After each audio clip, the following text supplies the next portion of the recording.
So welcome everyone to our November 30th meeting of the book club across the Veil. Our special guest author today is Annette Marinaccio. She's the author of Your Soul Focus and our book for November. So if you had a chance to read it, that's great. And if you haven't had a chance to read Annette's book or to buy it, sorry, there's some messages coming through.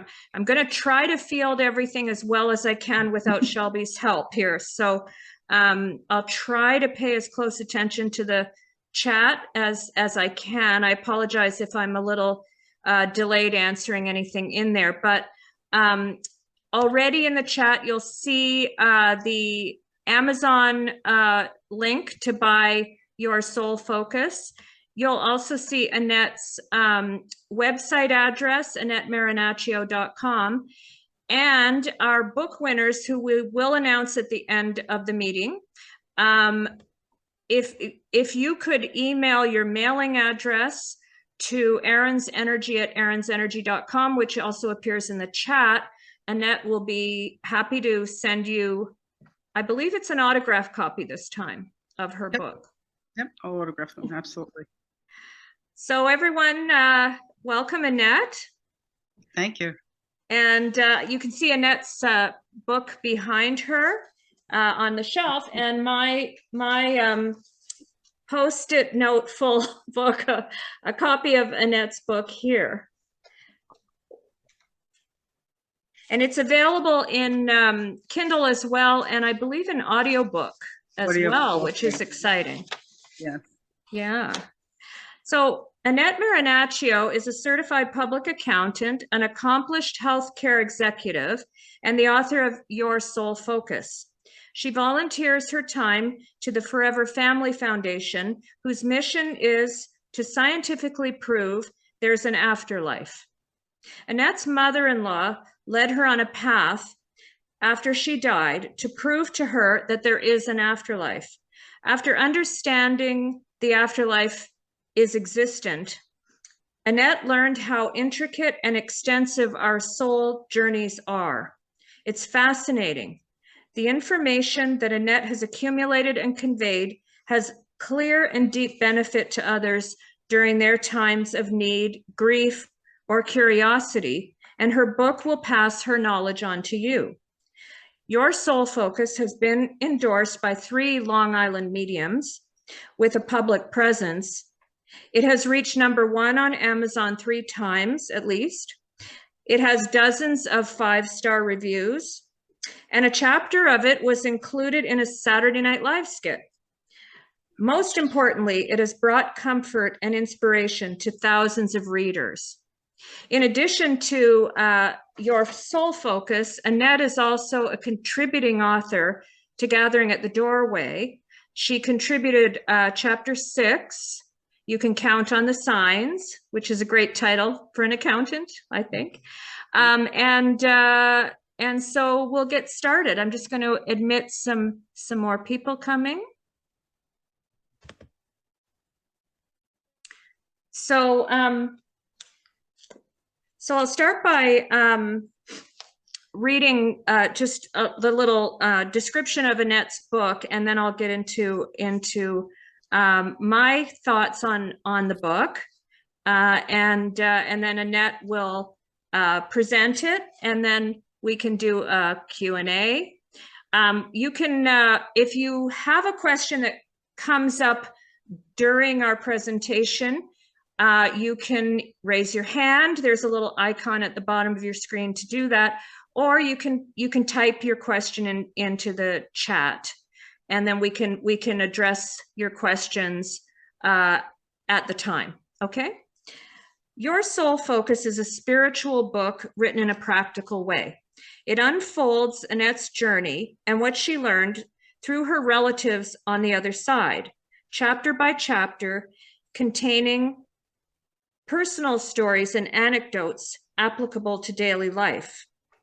After understanding that the afterlife exists, Annette set out to convey the messages that she received to others in her book. and she passes that knowledge on to us. So one thing that I wanted to start by saying about Annette's book is how much the practicality of her words appealed to me. I'm a fairly practically minded person myself, and being a former skeptic, when I found Annette's book, it really appeared to my left brain thinking, which might sound counter to, what we hear in spirituality and mediumship and receiving messages. But Annette's also she's very left brain person. She writes about that in her book. And that's what makes her great at accounting and being an executive in healthcare. But at the same time, she was practically bombarded with messages from spirit. So, up to the point where she couldn't deny that they were real. So her book is written from a very common sense perspective about a subject that people don't always consider common sense. I love how she succeeds at presenting the afterlife evidence in a clear and pragmatic way that convinces even the most hard-headed people like me. Readers get to open their minds as they follow her step by step on her revealing journey, along with her family and friends as they learn to believe in the afterlife.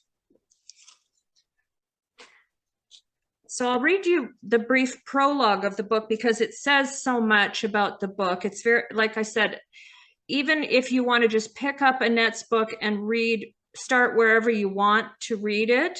I recommend, of course, starting at the beginning, but there's so much information through the whole book that you can really, if you don't have time to read through the whole thing in one sitting, which you could do, you're going to really take something valuable from each time you pick it up.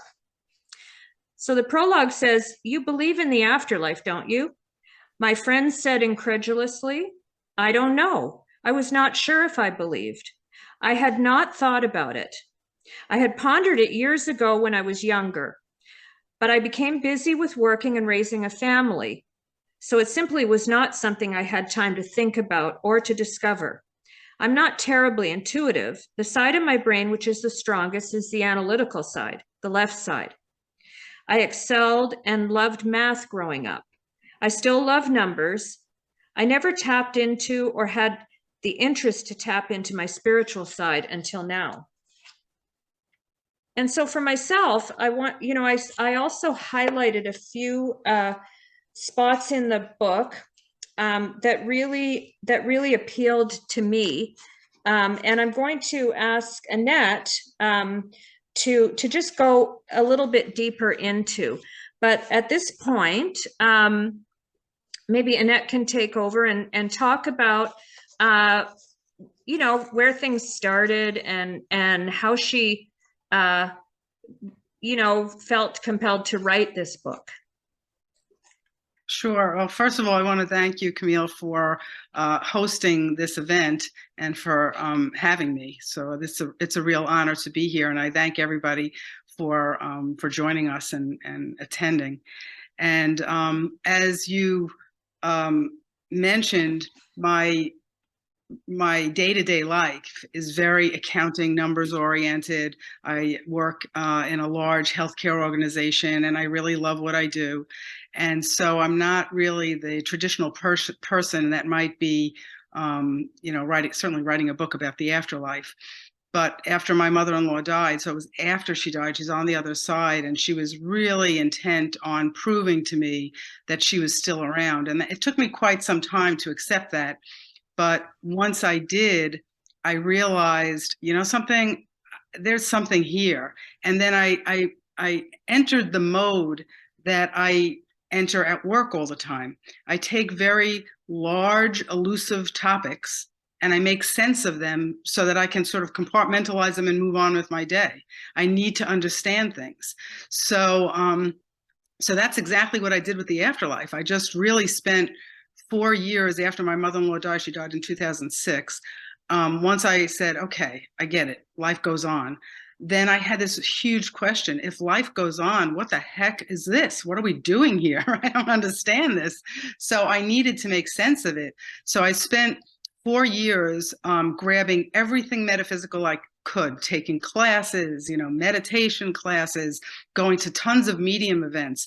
Now, I'm not a person that was interested in that to begin with. And I'm also, I was not in terrible grief. Of course, I missed my mother-in-law. I loved my mother-in-law, but I would not say I was in terrible, horrific grief where I wasn't seeing straight. I was really going in with a very pragmatic mind to understand what is going on. And what I found very quickly is when you start speaking about the afterlife with people, even in my work environment, so many people have stories. I mean, it's just thousands of stories. Everyone's like, oh, something, my mother-in-law, turned the TV on the other day. And, like everyone has got, a lot of people had stories. So I was like, how do all these people sort of have instances and signs in the afterlife and not everybody's talking about it all the time? Like, that's so huge, So everybody should be like living differently. So I was very, very, very fascinated, obsessed. And it took me about 4 years to get my head around it. I found, as many of you may know already, there are just hundreds of metaphysical books and so much content out there. And I found a lot of them very difficult for me to get through because they're very, what I would say, woo, it just, I couldn't follow them. I was, some things I could follow, but a lot of it just did not resonate with me. So I took the items that resonated with me and I parked them in my brain. And at the end of the 4 years, I was very satisfied that I understood why we're here. I understood that life goes on. I understood why we're here. That was the end of it. I'll live my life differently and fine. And then over the course of the next 5 or so years, the universe wasn't really content with me just having the knowledge and sitting on it in my own world. So they kept putting me in front of people who just even, my work life or my daily life that needed a piece of what I had learned. And I would pull it out and I would say it in my accounting fashion, and it makes sense because I'm an accountant, so it makes sense. And they would be like, oh my God, you've changed my life. That was so helpful. And for an accountant, it's not like I'm a doctor or a nurse. Hearing that I've changed somebody's life was sort of really a rush. I was like, wow, this is really cool.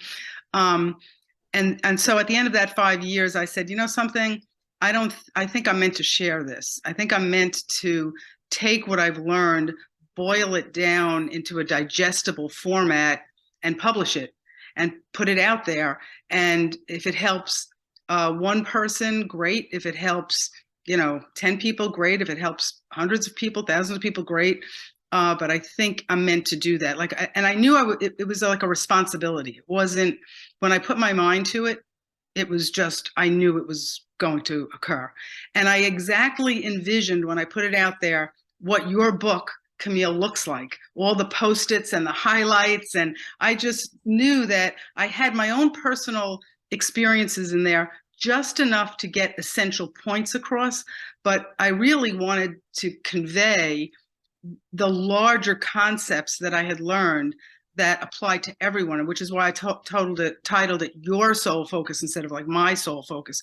I wanted concepts that apply universally to be explained very practically so that anybody can digest them. And so I only put the things in there about myself that I needed to include to get to my points, So there's a little bit that's interesting biographical of how I, stumbled across the path or the breadcrumbs.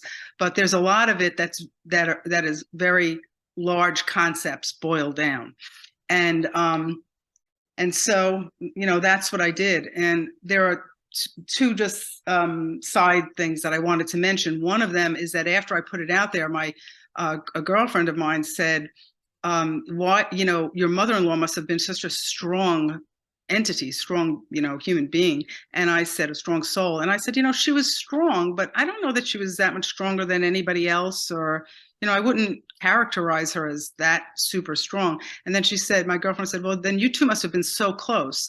And we were very close, but it wasn't any, it was like any loving relationship. It wasn't that close. And then my girlfriend said, then I'm confused. Why did she pick you to come through to? And I said, oh, I don't know. And then probably about an hour later, my friend said, oh, I understand. I know why. She picked you because she knew you'd put it in a book. She knew that you're an accountant and you would get it out there to share. And I was like, something, you're right. I think I was meant to have my practical eyes opened so that I can put it into a book. So I think that that's something that's, that I just wanted to convey to everybody. So I think that was, part of why I put the book out there. And the other thing is that once I put my mind to it, which was it was my New Year's resolution of January 2020, having nothing to do with COVID, but I put my mind to it. I was like, I have to get this book done. I need to get this consolidated. And when I look back at that, I'm not a huge reader, and I'm certainly not a huge writer. I love numbers. I'm like Microsoft Excel is like my, I'm very comfortable in Excel spreadsheets. But when I look back at that, I think, something that was something from, I can't believe I wrote it. I know I wrote it. It's like on my computer and I pulled it from everywhere, but I can't even believe it. So I think it's, like many of us, you have help from the other side when you need to put something out there. And then the one other thing is, I think about 2 weeks after I put it out there, I was contacted by a woman in Oregon, and I'm in New York, and I was like, there's no way I would meet somebody in Oregon, really. And she reached out to me and she said, I wanted to thank you, the power of social media, for writing your book. I lost my 23-year-old son 3 years ago, and I've been struggling with how to cope with it. And your book gave me perspectives I had not considered before. And so I want you to know how much it helped me. And I was like, oh, I'm done. I think this whole exercise for the last decade was to help that woman, in Oregon. And so, since then it's helped a lot of people, which is wonderful. But I just was like, to be able to reach people that, and to meet all of you, and Camille, you've been wonderful, and to contribute a chapter to gatherings. It's just a whole world that I never could have imagined that I would have been honored to be part of.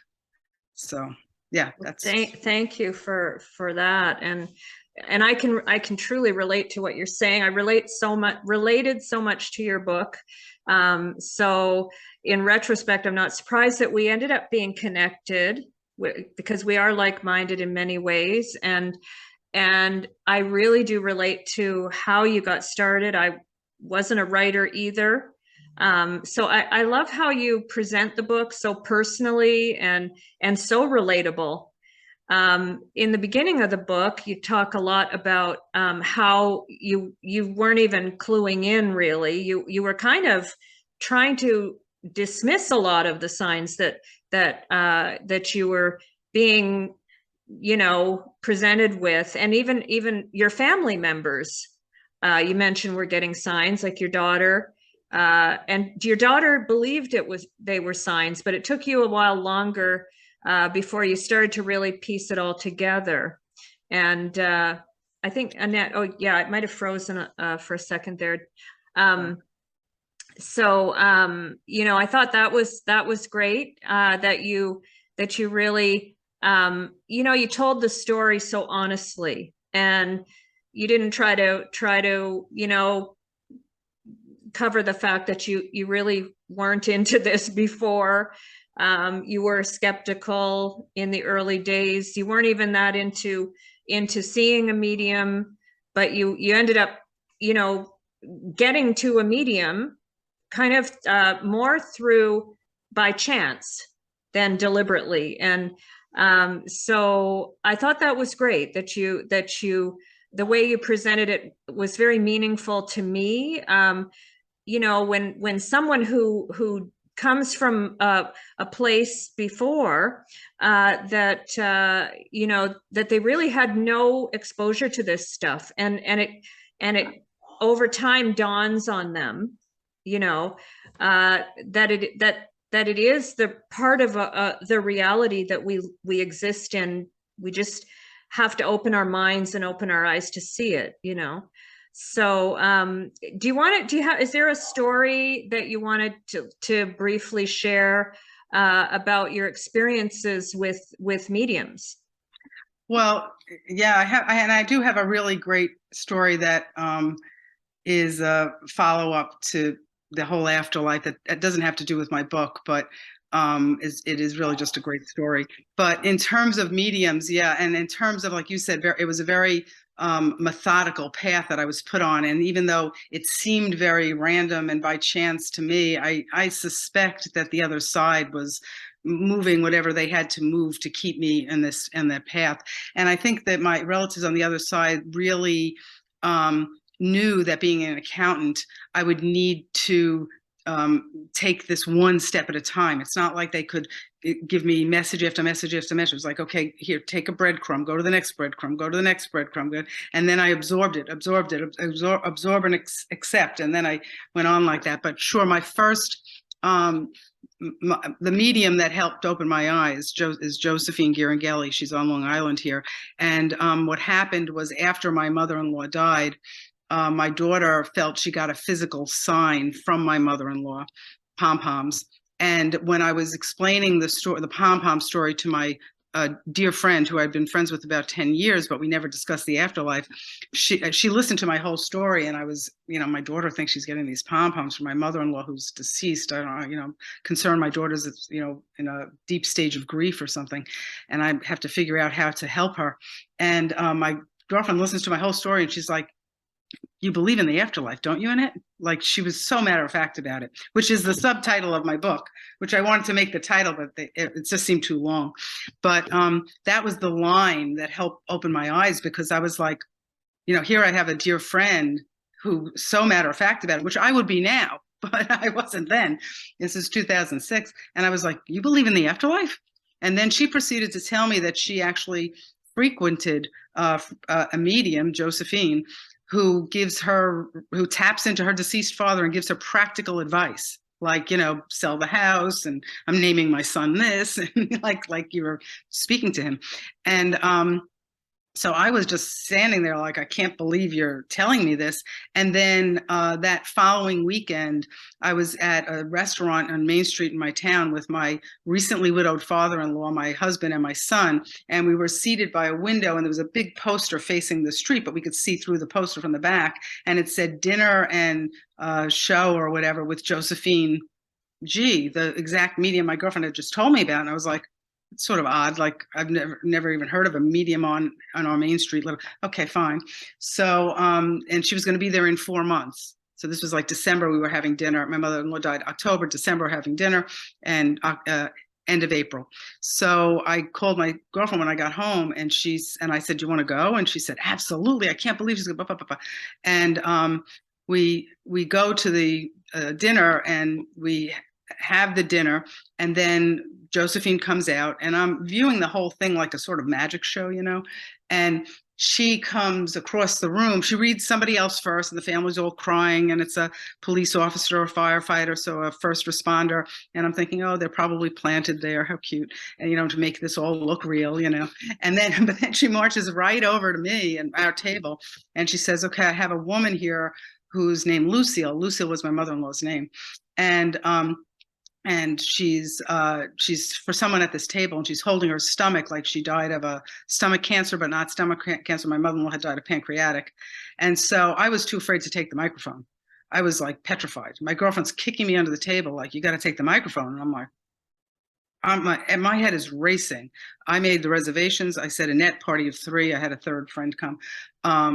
Did my girlfriend rat me out? How could she possibly know this? I mean, this makes no sense to me.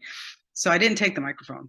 And she ended up retreating Josephine and going back to reading somebody else, and my head was swimming, and my girlfriend's like, that was your chance. And I was just like, I don't understand it. I don't understand how she could know my mother-in-law's name.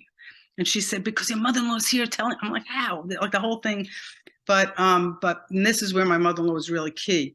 She persisted. She had Josephine come back. So after she read another one or two people, she came back to our table. She said, this woman is still here. And she said, if it's not Lucille, it's like something Lou, starts with an L. And so now I raised my hand. And then I had a very, very evidential reading that I couldn't deny. And that's those breadcrumbs, my daughter, the pom-poms, telling my girlfriend, sitting at the, her telling me about Josephine, sitting at the restaurant, going to this, my mother-in-law insisting, coming through twice. That was it. By the end of that evening, it was like, all right, I've got to take the reins. I have to figure out what's going on. So that was a very powerful medium experience for me. And my mother-in-law, like, she didn't accept the fact that I wouldn't take that microphone at first. She came back. So yeah. Yeah, that was incredible. When I read that in your book, it was like, wow.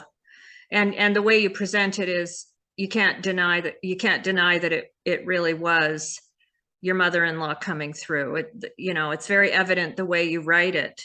So Sherry says, love it. Sherry Gallant actually is a fellow Gathering at the Doorway contributing author and very well-known medium around the world, mostly to me up in Canada too. She just had a show on the weekend. And if you want evidential mediumship, I've done classes with Sherry as well, and she's done readings for me that are just remarkable. And there's no other explanation other than our loved ones are coming through. So I wanted to also mention, because I was very touched by the part in your book about Robert Hansen, the medium, and the story of the Lionel train set. Yeah, and right. I just bought my grandson one. I wanted to mention that story stood out for me. So if you wanted to just describe that briefly, and then we can maybe start our Q&A. Sure. And the reason that was important was because it revealed to me a concept that I had not considered before. I was at a group reading, and my mother-in-law came through, and she came through with very evidential things, but he kept harping on the fact that there was something with a Lionel train set. And I was like, no, I don't have Lionel trains in the house. He goes, did you go on a Lionel steam engine trip with your mother-in-law? No, nothing like that. So, and that is a point that I'll say about mediums, because people will say, well, I don't know if it's real. And I was like, think about it from the medium's perspective. They continue down a path that to everyone else seems like it may be wrong. Right? Because he was insisting, just the way Josephine came back to me. She didn't have, if she wasn't real, why would she want to like make a fool of herself in front of 150 people? They keep coming back, So, which is to me validation that it's really coming messages from the other side. But anyway, so when we were going home that evening, my girlfriend and I said, that was such a great reading, but it just bothers me. He's so insistent. And the train thing wasn't for me. It was obviously for someone else, And he, at the end of it, he had said, are there trains in your basement? What I'm seeing is a man's hand holding a Lionel train. Did you put them around your tree for holidays? And no. So that was the end of that. That was a Wednesday. That following weekend was like It was 2000. It would have been 2008, because it would have been after my eyes. So 2008, probably, I think it was January 23rd or something like that. So anyway, that following weekend, I'm at my parents' house, and I say to my parents, I'm telling them about the reading, and I said, the only thing is he was just insistent that I have like Lionel trains around the tree. and we don't have them. And my father's face was like, he dropped his face. He was like, what? And I was just like, he was insisting that, I had Lionel trains. I mean, I don't have any Lionel trains. And he said, wait a minute. I was in the basement last weekend and I found your brother's Lionel train set. And I was debating on whether I should throw them out or not. And I was like, what? And he said, yeah, I opened the box, and so now holding them in his hand. And then I was like, and he goes, so what are you telling me? Are you telling me that someone was in the basement watching me? And I was like, I don't know what I'm telling you. I don't even, like, what? But that was another major concept, that they're there now watching. I mean, I have no idea who conveyed that message to Robert Hansen, because I didn't go down the road, because I didn't even know it. So they're there watching our current activities. Now, I know now that that's very matter of fact, but at that point, just because you're here and, existing, the fact that you're so close that you're watching our everyday activities and you're with us when we're not even asking for it, that was a concept to me. That was a huge learning experience. And so Robert Hansen wasn't wrong. He was right. It's just, and I was meant to say this to my father, and it was very eye-opening. So, yeah. So one last comment before before people can start asking their own questions. I just wanted to, if you recall, not too long ago, there's a story about swans. Mm. And I wondered if you could tell it. And I'm actually part of that. Annette can tell the story, and if you don't remember my part in it, I can fill remember fill your in. part. Yeah. Okay. And by the way, a little moment ago, I said I have another story that I'd love to share, but that doesn't have to do with the book, and it's that. So okay, great. Bringing it up for us. So my understanding of the afterlife, one of the major things it has helped me with is passings in my life subsequent to that. And both of my parents died 2 weeks apart from each other this past April. And my sister and I cared for them at in-home hospice. And they were fine last year this time. My mother got stage 4 lung cancer the end of January. She died April 30th. My father did not really have any major ailment, but I would say died of a broken heart 2 weeks before her, April 12th. And because once he realized she wasn't coming back around, he just stopped eating, became incontinent. My sister and I cared for them in their house. Very, very emotional time. April 12th was one of the worst days of my life, because it was the day my dad died. He died first, and they came into the house and they removed his body, and my mother was now in her hospice bed dying of cancer not far behind. My sister and I went to the funeral home. We had 2 outfits, 2 caskets. We had to plan everything for 2 people. And to know that our whole lives were going to be ripped out from underneath us very quickly. So it was very difficult. Having said that, my dad was 92, and for the last 5 years, I would say, he was pretty much done with living. He would be like, why is God keeping me here? He had rheumatoid arthritis. It was painful for him to get around, but he had no life-threatening illness. And he would always say, I mean, every day, Annette, do you think I'm going to die today? And I would be like, you're going to die someday, but I don't think today's the day, Dad. You look pretty healthy, But now he was in hospice in this past April, and I knew he was going to die soon. So every day for the last 5 days of his life, I didn't realize it was going to be 5 days of his life, but now I know he was dying. I said, we have to make a pact, because now I have this deep understanding of the other side. You're going to be able to manipulate things. I need you to show me a white swan once you get to heaven. He had owned a dry cleaner with my uncle that they sold in 1985 called White Swan Dry Cleaners in my town, Farmingdale. And so I felt like a white swan was a good sign. And so I said, that's what I want you to, and he kept, saying, I'll try, I don't know. And I said, Dad, you're going to go to heaven. You're going to get me a white swan. I know you can do this. I don't know. You think today is the day I'm dying? I said, I don't know about today, but it's going to be soon. So he was very preoccupied with dying. And and he died. So for 5 days prior to that, every day I was like, the white swan's what I want. The white April 12th, difficult day. The end of that day, I opened my iPad up. I'm sitting at my parents' kitchen table because my sister and I lived there for January to April. And the first thing that comes up, I go on Facebook just to mindlessly whatever. And the first thing that comes up is a person in a closed group in my town saying, I just moved here. Can anybody recommend a dry cleaner? And the answers are White Swan, White Swan. People are recommending White Swan dry cleaners. My father's old dry cleaner from 1985. He sold it, but then they kept the name the same. And I was like, I think my father made it to heaven. Like, I can't believe this. This is so strange. It was the first thing. It's the only thing. I closed the book. I was like, so I then posted it on Facebook that night to say, you know something? I think my father made it to heaven. And I posted the story of the White Swan. The next morning I wake up, I get an instant message from Camille. She said, you're never going to believe this. I just read your post, and I'm in my cottage and I look out my window and there's a single white swan on the lake there.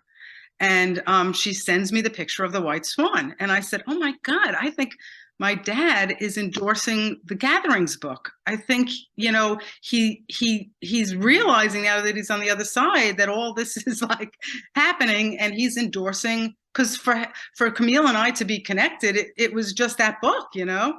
And so I was like, I think he's endorsing the book. It gets even better than that. So that was like great. That day, I tell his next door neighbor, who's not on Facebook, he's a guy, and I said to him the White Swan story. He comes over to say, I'm so sorry about your dad, and I tell him the White Swan story. And then the next day, he sends me a text, a picture of a white swan. He said, I just want to share this with you, Annette, because my friend is out walking, and he just sent a group of 8 guys, which is sort of interesting. Like he got a text that he's found this swan on a lake, and he just wanted to share it with us, just the picture. But it made me, the next door neighbor, think of your dad. And so I was like, wow, again, you know, that's interesting. A guy sending a guy. But then the icing on the cake was the next day, the same neighbor texts me and he goes, oh my God, your dad is cracking me up. Turn on Wheel of Fortune. And I turned on Wheel of Fortune, which is this game show where there's a clue and then the person flips the letters and you have to guess the word. And the clue was living thing and the answer was white swan. Wow. 3 days after my dad died. I was like, all right, I get it. You're in heaven. And I just think that's the coolest story, because with my intense belief of the after, I call it convincing because it's more than belief. It's like, well, do you know? I can't know. I'm not dead, so I don't know. But I think it's more than belief. Okay, I'll say I'm convinced.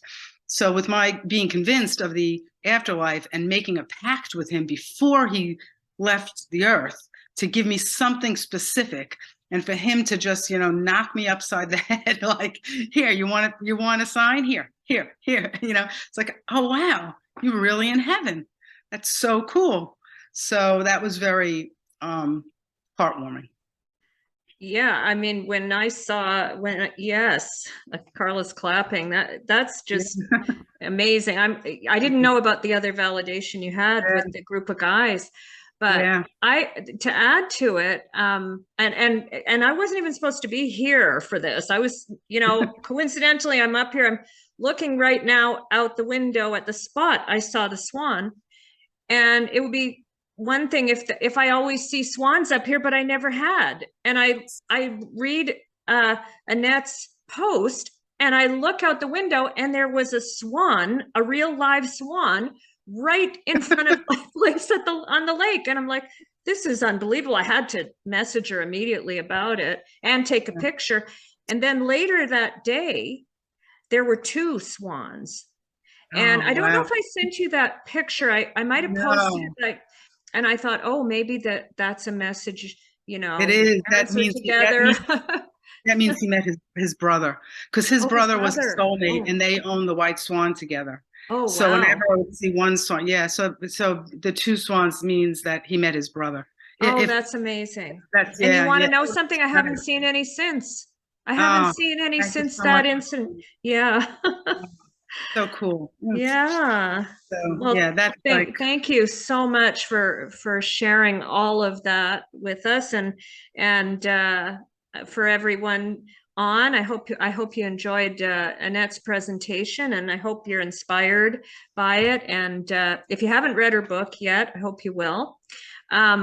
Also, Patty says Spirit is amazing. Brooke says, and that was one swan rather than a pair, which would be more normal. Oh yeah. So right, now absolutely. that they're together, the two Yeah, are together. absolutely. So yeah, and Jane says, "Wow." So I thought now would be a good time. We can open it up to any questions that anybody might have for Annette. If you want to raise your hand and unmute when I call your name, or you can type your question into the chat, whichever you prefer. Or comments. It doesn't even have to be a question. It can be a comment.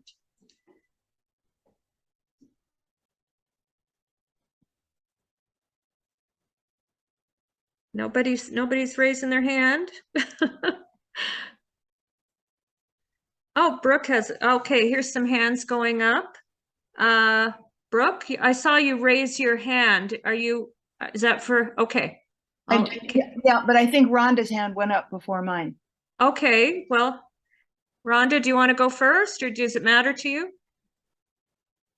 Can you unmute, Rhonda? Oh, I don't care either way. I'll just ask mine real quick. I just was wondering what the Saturday Night Live, where we can watch that sketch. So that's interesting. I don't know if people in Canada can get the right, because Camille, you said you couldn't see it.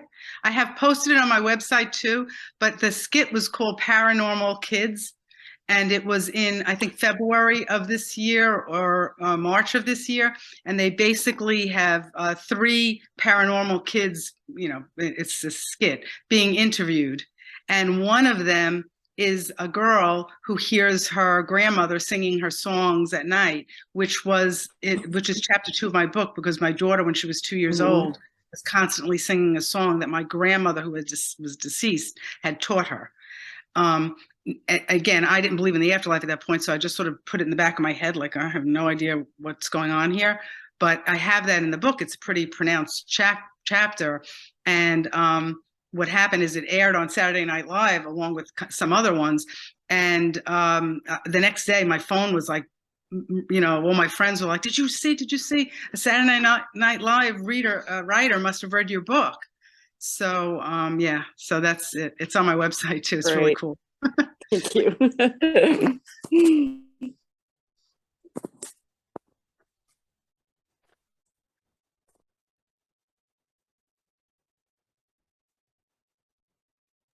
You're muted, Camille. We can't hear you. Thank you, Brooke. Yeah, so I was just asking you to unmute while I was muted. Okay. My question, and that is this. I'm assuming that you had, let me rephrase my question, think it through here. With your book having been published, I'm assuming that the afterlife was not something you discussed with your friends prior to the book. I mean, and to the experiences you started having.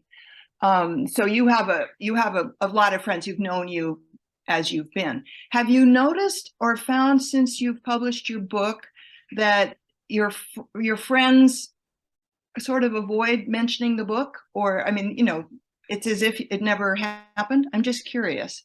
Oh, that's a great question. I've had unbelievable support from my friends and my work colleagues, which was very concerning to me, because I was concerned about coming out with the afterlife topic. But I think because for those that have read it, I mean, I certainly have some people who avoid it. Yeah, but that's what I would say like 80% of my friends and family are so supportive, especially once they read it, because it's really very practical. It's very, like relatable. So it's not like I've fluffed anything or, so, so yeah, probably about 20%, I would say, just don't really speak about it, and don't want to they don't want to think about the afterlife. Yeah, But, no, I was curious because it's in your title so clearly. And I would think that anybody who read your book would talk about it and would endorse it. But I wondered if kind of people, some of your friends weren't mentioning it because maybe they just didn't want to read it. You're answering it. Great. No, I would say most of them have been very supportive, and I mean, maybe some of them haven't read it and they've just speak about it with me or whatever. I don't know, but most of my friends and family and colleagues have been very supportive, which has been great because it was difficult initially. It was difficult for me to speak about this in my work environment. I was concerned that people would view me like a flaky or something like that. Thank you. Yeah, thank you. I have a question for you, Annette. First of all, thank you, and it's nice to meet everyone. So when you first started to see signs, what were your senses? Like out of the 5, 6, 7 senses that you have? Were you auditory? Were you image-based? Were you sensory with feeling? No, the signs that I received were, it's not that it was any of my senses, because I don't have that kind of connection ability. But I'll give you an example of a sign. Once I started realizing that you can ask for specific signs, I asked for specific signs that I received. So one point I asked for an orange monarch butterfly. It was in the middle of early spring. There's no way I'm going to get that, but I want an orange monarch butterfly. And my mother-in-law, in the newspaper a week later, there was a full color page of spring on Long Island, and there was an orange monarch butterfly. So yes, it was my sight that saw it, but right. Another time I started asking for specific things when I was playing around with this to understand it. Specific things at specific times. So we always had New Year's Eve at my house. So when I realized that my mother-in-law was on the other side and could contact us, I was like, okay, this New Year's Eve, I want something on television that I know is you, that you have to come through. So it was like a specific time. New Year's Eve, when everybody's here, I need something from you. So everybody comes over 10 o'clock at night. Between 10 and 1, I need something on TV. And what started happening on TV is that the show cut away to a commercial that had Lucy Liu. My mother-in-law's name was Lucille. So it was this commercial with an actress, Lucy Liu. And they kept saying her name, and they had her name on the screen over and over again. Lucy Liu, Lucy Liu. And I was like, I think that's it, So it was those kinds of things. It was really me experimenting with the other side. So when you went to different mediums, you weren't going there to actually learn the methodology yourself. No, I was hoping, but right. I was hoping, but I don't have that kind of ability. The universe has decided that it's better I have other skills, I guess, but I don't have that ability. I will say though, that during the time that I was learning all this, I did receive a lot of dream downloads. You know what I mean? That when I was asleep, things were coming to me like spirit guides. At the beginning of this, I was like, I don't want to have to believe in spirit guides. That seems really crazy. But now I understand spirit guides. So I was getting a lot of dream downloads where I would get up and I was like, oh my gosh. And I knew something had happened. But other than that, my own senses day to day are pretty blocked or whatever, I guess, but I was hoping when I went through, in the middle of those 4 years, I went through a year and a half of meditating for 20 minutes at the same time every day. And I can get myself to 0 really easily. It's not like I'm thinking, I have to shop for this. No, my brain can go to 0 really pretty easily, but nothing was going in. I was just like 0 for 20 minutes. And so, and I was hoping that I could develop that skill set.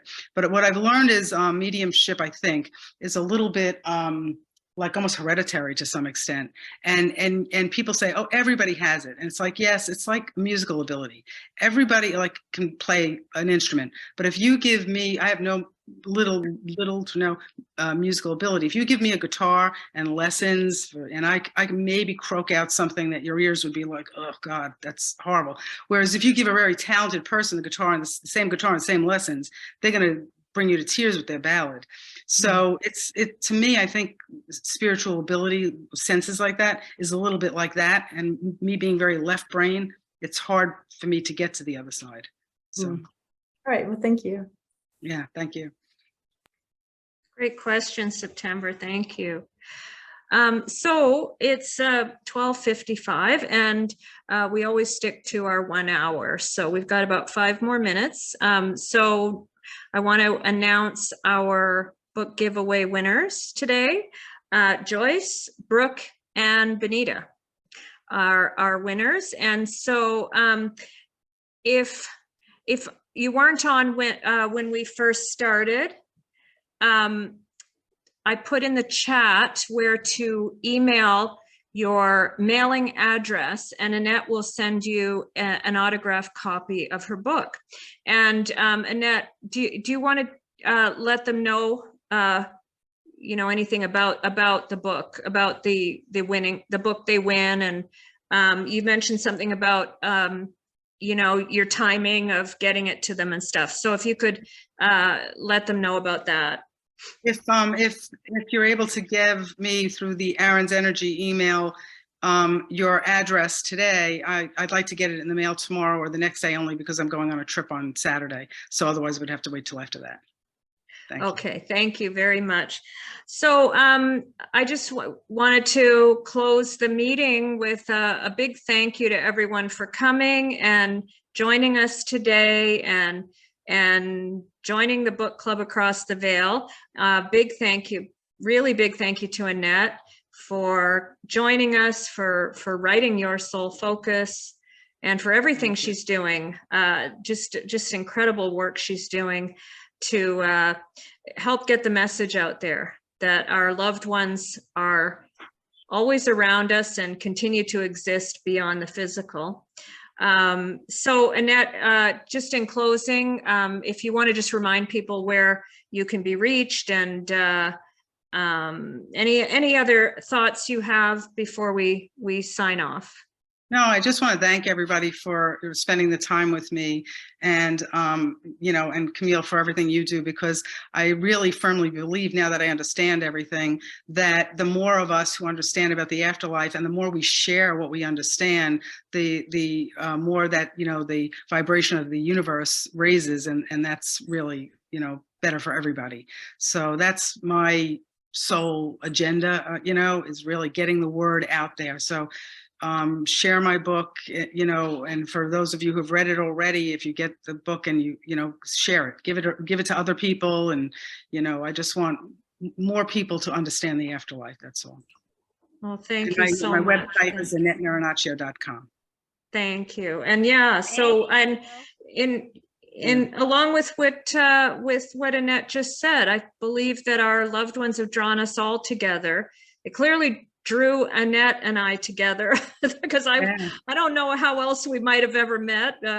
We with all the incredible synchronicities that have occurred. So I think we can all take it as a sign that we've all been drawn together to hear Annette's story and to hear this message. And thank you again to everyone. We'll see you next time. We'll see you next month. Yeah. Thank you so much, ladies. Thank you.